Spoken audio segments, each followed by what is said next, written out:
Let's recap on everything that we know so far. So far we know what exercise physiology is. We know that we eat carbohydrates in our diet. Our body converts these carbohydrates to glucose. It breaks down the glucose. Glucose enters the cell's cytosol. In the cell's cytosol, glucose forms pyruvate. Pyruvate can form two paths. It can form lactic acid through the fast anaerobic system, or it can go into the cell's mitochondria and go into the Krebs cycle, which is considered aerobic respiration.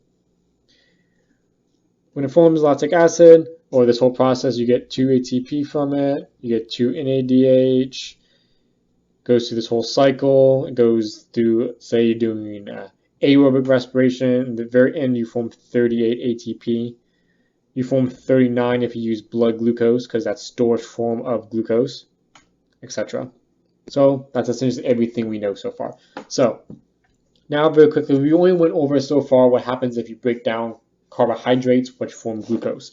You eat carbohydrates, it breaks it down to glucose. Glucose enters glycolysis, yada yada, you get your energy.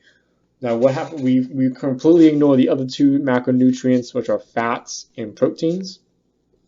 Now the body is very versatile, so if we run out of carbohydrates in our diet, we can also use fats for energy, and we can also use protein for energy. So we can convert protein to glucose, and we convert fat to glucose to go through glycolysis, or we can directly get ATP from glucose and ATP from protein if we have to.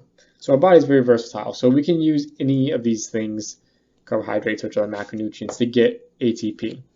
Our body can use anything. Now let's say we're using fats for energy. This is a process called beta oxidation. Everyone knows fats. Everyone has a supply of fat to give us energy for a very long time, for hours on end, or for days on end. We can live on our fat. Fat gives us a shit ton of energy, whereas carbs or glucose, so say 1 molecule of glucose, that was the whole process we went over, gives you 38 ATP. Well, a fatty acid can give you one fatty acid can give you like 131 ATP.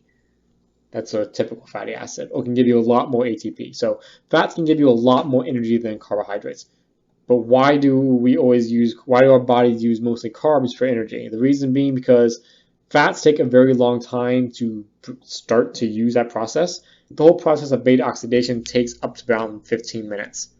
15 minutes to 30 minutes. It takes a long time to start using, but it can give us a lot of energy, whereas breaking down glucose can give you energy very fast, but the process doesn't give you as much energy as beta oxidation. So beta oxidation is very simply using fats instead of glucose for that process. And the process of using fats for glucose is a little bit different, not too much different. I'm not going to break down the full math of doing it because, again, if you got these videos, you got the study guide, and it's all in the study guide. So, but essentially the body takes these fats, goes through some fancy process, a fatty chain, or fat essentially looks like this. It's a chain of carbons with hydrogens attached to it. I'm not going to draw the hydrogens, but the hydrogens are attached to the carbons. Hydrogens we don't care about. The body essentially takes this fat, this is a fat, and it cleaves it every 2 carbons. So the body cleaves it. And we have some residual dude hanging out, but no one cares about him. But it cleaves it essentially. So you got all these 2 carbon chains. Now, something I didn't go over is the 2 carbon chains are acetylcholine. Acetylcholine is a 2 carbon chain. Acetyl-CoA is 2 carbons. Now, if you remember from glycolysis and the Krebs cycle, each acetylcholine can then go through the Krebs cycle. You form your good. Let's, instead of saying NADH, FADH, we'll just do the math. You form 12 ATP. Because you form 3 NADH, which is 9 ATP, 1 FADH, which is 2 ATP, and 1 GTP, which is 1 ATP. Do the math, it's 12 ATP. Now that process of forming pyruvate to acetylcholine doesn't happen because we don't have a pyruvate. So you get 12 ATP, 12 ATP, 12 ATP, 12 ATP. The act of just cleaving it gives you 5 ATP. Just cleaving gives you energy. Again, then you do all the math. 12, 24, 36, 48. This is a really short fatty acid. Fats are not really this short usually.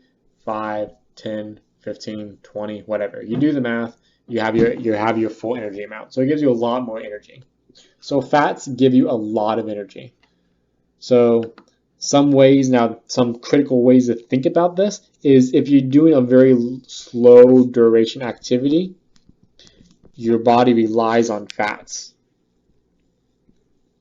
Actually, instead of the duration, let's say intensity. Because when you get to later classes, you find out the body responds by intensity, not really by duration. And you can think about it. If it's very high intense, you can't do it for a long duration. It's a short duration anyways. Drop my pen. If it's a long duration, it's a very low intensity. But let's think by intensity because your body cares about intensity. It doesn't care about duration. If it's let's say light. If it's a light intensity means it's a slow duration, it's long. Your body's using mostly fats because it's light. You don't require energy right away. If it's a high intensity means it's fast. Your body needs energy extremely fast. Your body is going to rely on glycolysis and carbohydrates.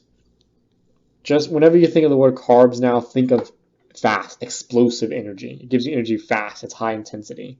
So you would use carbs. If it's a low intensity or if it's a light intensity, it's long duration, you use fats because they supply you much greater energy in a long period of time. So that's another way to think about it. So let's think about some other critical thinking questions we can ask. I can't really think of anything, but that's beta oxidation. If it's a light intensity, you use mostly fats. If it's a high intensity, you use glycolysis. The reason being because fats give you much more ATP, a lot more ATP.